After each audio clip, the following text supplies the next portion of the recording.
继续来看这大鸟型团团的病情，因脑部病变变甲真严重，治疗恶性肿瘤的机会是大大增加。目前动物园有向农委会申请，要和中国的专家来到台湾探视鸟型的专案，也已经核准了。所以来就等这动物园移民署甲农委会安排中国专家来到台湾，国台办也证实讲，因等咧办来台湾手续。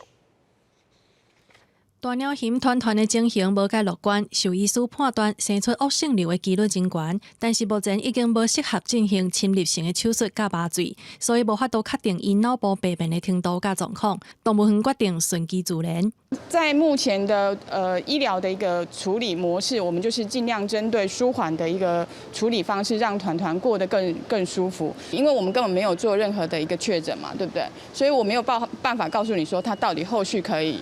有多久的时间？根据农委会上新的消息，进前台北市立动物园申请要予中国专家过来探视的专案已经核准通过，即马就等动物园协调移民署甲农委会安排因过来关心团团的病况。我们在线上交流的情况都是很顺畅的，医疗部分也有一些初步的共识，但情感面的探视一定是要实体进行，所以我们让对方来探视是我认为是很合适的安排。